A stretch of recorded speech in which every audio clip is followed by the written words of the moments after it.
আমি এখন যে কথাগুলো বলবো এই ভিডিওতে, সেগুলো আমি ফেসবুকে পোস্ট করব না, জ্যোতিষীদের বিভিন্ন গ্রুপে পোস্ট করব। আমি সবার কাছে এই পোস্টটাকে, আম জনতার কাছে সোশ্যাল মিডিয়াতে পোস্ট করতে চাই না। দেখুন, জ্যোতিষীদের সবার কাছে আমার একটা অনুরোধ করে আমার কতগুলো কথা আমি বলি। প্রায় 40 বছরের উপরেই আমি এই জ্যোতিষ পেশা করি। আমার একটা নীতি, একটা আইডিওলজির ওপর বেস করে, একটা নীতি আদর্শের ওপর বেস করে আমি আমার এই পেশা করে থাকি। নির্ভরশীলতা আমার আদর্শ এবং একটা নীতিগত প্রভাব আছে। আমি পড়াশোনা করেছি রামকৃষ্ণ মিশন থেকে এবং শ্রীমৎ স্বামী ভূতেশ্বরানন্দ মহারাজের থেকে আমি দীক্ষা নিয়েছি ইন দ্য ইয়ার অফ 1981। তো তখন উনি ভাইস প্রেসিডেন্ট ছিলেন, সহসভাপতি। আমি এই জ্যোতিষ পেশা করি, জ্যোতিষ পেশা করব বলেই আমি জ্যোতিষ পেশা করি। কিছু করতে পারলাম না, হেরে গিয়ে আমি জ্যোতিষ পেশা করতে এসেছি সেটা নয়। কিন্তু আমার টার্গেট ছিল আমি জ্যোতিষ পেশা করব। জুয়েলারি হাউসে পেশা করে আমি বুঝেছিলাম আমি জ্যোতিষ শেখাতে পারবো না, সবাইকে জ্যোতিষ প্রসার ঘটাতে পারবো না। তাই আমি ছেড়ে, যখনই এসছি জুয়েলারি হাউস ছেড়ে নিজে নিজে চেম্বার প্র্যাকটিস শুরু করেছি, তার 1 বছর পরই আমি আমার স্কুলটা তৈরি করি। আমাদের স্কুলের নাম আর্যভট্ট ফাউন্ডেশন। এই তৈরি করার পর আমি দেখেছি সবসময়ের জন্য যে কোনো পেশাতেই একটা অশুভ শক্তি থাকে আর একটা শুভ শক্তি থাকে। শুভ শক্তিরা সবসময় রাস্তায় নেমে আসে না নিজেকে নিয়ে, মানসিকভাবে সমর্থন করে। শুভ শক্তির 1জন বা 2জন রাস্তায় নেমে এসে অশুভ শক্তির বিরোধিতা করে। আমি বিরোধিতা করেছিলাম। জ্যোতিষ জেনে জ্যোতিষ করুন, জ্যোতিষকে না জেনে জ্যোতিষ করবেন না। এবং জ্যোতিষ পেশা করতে গিয়ে জ্যোতিষ পেশার সাথে এমন কিছু দ্রব্যাদি বিক্রি করবেন না যে দ্রব্যাদি মানুষের প্রয়োজনে বা কর্মে লাগে না। দ্বিতীয়ত, এমন কিছু কর্ম সাধন করবেন না যে কর্মের দ্বারা মানুষ কোনো উপকৃত হয় না, শুধুমাত্র আপনার পেট ভরে এবং আপনি দীর্ঘদিন এটা করতে পারলেন না। 5 বছর, 10 বছর, 15 বছর করার পর আপনি ধীরে ধীরে ধীরে ধীরে পেশা থেকে সরে গেলেন। কিন্তু যে ছাতির তলায় দাঁড়িয়ে এই পেশাটা করেছিলেন তার নাম জ্যোতিষ, সাবজেক্টটার নাম। আমরা যারা দীর্ঘদিনের জ্যোতিষী, আপনার এই বদনামের ভাগিদার আমরাই হচ্ছি, অন্য কেউ হবে না, এটা কনফার্ম। অন্য কেউ হয় না, এটা আমরাই হই। তো এখানে এই প্রতিবাদ করতে গিয়ে আমি আমার মুখে একটি ছেলে, যে এখনো তার বিরুদ্ধে মামলা চলছে, সে কিছু সিনিয়র জ্যোতিষীর অনুপ্রেরণায় এবং একটি ছ্যাবলা জ্যোতিষী বলে এরকম একটা গ্রুপ, ওরা এখন তারা নেই, তারা ভেঙে চুরে গেছে, পালিয়ে গিয়েছে এবং আমার সঙ্গে সুব্যবহারের সাথে যুক্ত হয়েছে। আমার মুখে কুকুরের ছবি আটকে দিয়েছিল, ফেসবুকে পোস্ট করিয়েছিল। আমি মামলা করেছিলাম, ছেলেটি এখন মামলার অধীনেই রয়েছে। কিন্তু আমি আমার নীতি আদর্শ থেকে সরে যাইনি। আমাদের স্কুলের বয়স এখন হলো 17 বছর। আমি 17 বছর কনফারেন্স করেছি, 8টা ওয়ার্কশপ করেছি, কি 11টা হবে ওয়ার্কশপ করেছি। আমি জ্যোতিষ নিয়েই পড়ে থাকি। এবং এরা শুধু তাই নয়, এরা প্রচুর আমার বিরুদ্ধাচারণ করেছিল। তাদের নাম বলতে চাই না, তারা আমার বিরুদ্ধাচারণ করেছিল। এবং তারা এমনও সবাইকে বলতো যে অনিমেষ শাস্ত্রীকে তাড়িয়ে দেবো পেশা থেকে, তাড়িয়ে দিয়ে আমরা একা ভোগ করব, মানে একা আর কি, সার্টিফিকেট বিক্রি করবে, বশীকরণ করবে, লাহ্যকরণ করবে, অনেক কিছু করণ করে ওরা, ফাটা নাড়া গেড়া পাথর বিকবে, অনেক কিছু। মানে এই পেশাটা অথেন্টিসিটি কম। মানে আপনি ডাক্তারি পেশায় জয়েন্ট এন্ট্রান্স দিয়ে পড়তে হয়, ওদের একটা গার্জেন আছে, সমষ্টিগত প্রভাবের গার্জেন আছে। এবং বিজ্ঞানসম্মতভাবে কিছু ঔষধি তৈরি হয়, সেটা বিক্রয় হয় এবং অপারেশন হয়। আমাদের তো সেটা নেই, আমাদের গার্জেন নেই। খুব ভালো করে বোঝার চেষ্টা করুন। আমি কিন্তু গার্জেন সাজতে চাইনি, এখনো চাই না। আমি অন্যায়ের প্রতিবাদ করি। এরা বেশিরভাগ, এরা না জ্যোতিষী, না তান্ত্রিক, না পুরোহিত, এরা বেসিক সেন্সে এরা ধাপ্পাবাজ।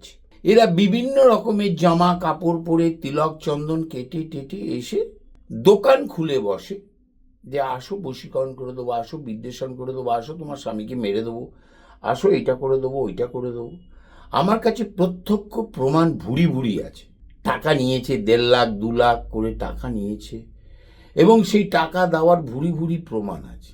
বিভিন্ন ধরনের অর্গানাইজেশনে আগেও এরকম করে অর্গানাইজেশন তৈরি করে সবাইকে এক জায়গায় নিয়ে এসে প্রধান উদ্দেশ্য আমাদের থেকে কবজ নাও, আমাদের থেকে পাথর নাও, আমাদের থেকে কুষ্টি করাও, আমাদের থেকে, কিন্তু আমরা কিছু জানি না। সমস্ত পেশা থেকে হেরে গিয়ে যারা গুটি কয়েক আসে তাদের আমরা ধরে নিই, এই হচ্ছিল তাদের মূল মোটো।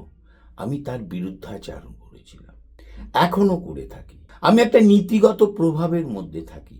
আমার স্কুলে যারা পড়ায় অত্যন্ত নিষ্ঠার সাথে পড়ায়। এটা আমাদের আর্যভট্ট, আমাদের একটা শখের, আমাদের একটা মনের আনন্দের জায়গা আর্যভট্ট।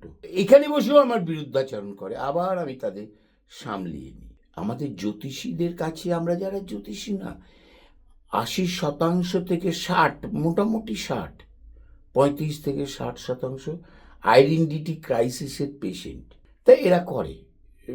আপনি মনে করুন আকাশে ঘুড়ি কিভাবে ওড়ে জানেন না, আপনাকে যদি বলা হয় ঘুড়ি এইভাবে ওড়ে, আপনি সেটাই বিশ্বাস করবেন। আপনাকে আরেকজন বললো ঘুড়ি ওইভাবে ওড়ে, তখন আপনার সাথে তার টাসেল হবে। উনি তো এইভাবে বলেছে, ও আমার গুরু, তুমি এইভাবে বলছো কেন, তুমি তো আমার গুরু নও।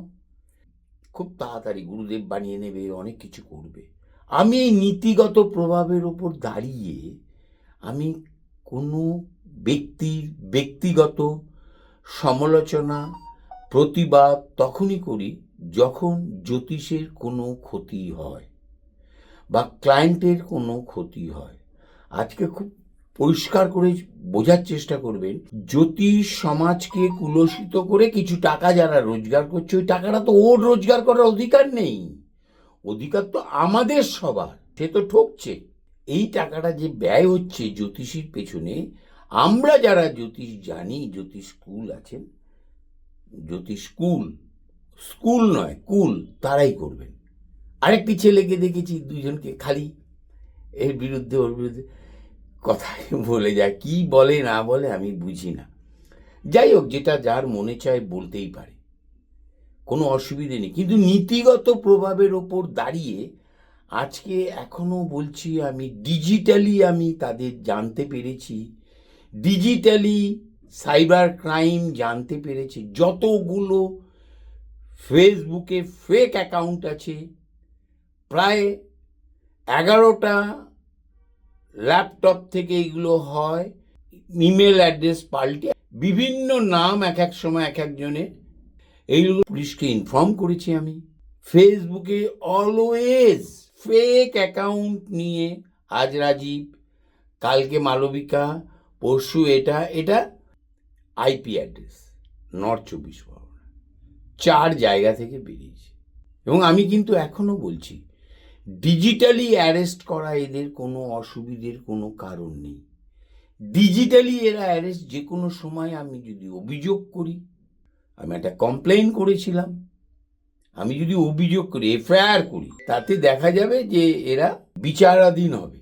এদের মধ্যে 2-3 জন আছে যারা জ্যোতিষী নয়, জ্যোতিষীদের কাছ থেকে টাকা নিয়ে করে, এটা আমাদের সন্দেহ। এবং হাবড়ায় একটা ল্যাপটপ থেকে তো 6টা পাওয়া গিয়েছে। ভিপিএন না কি সব করে দেখায়, কিন্তু সাইবার ক্রাইম তো সব জানে, সব পদ্ধতি।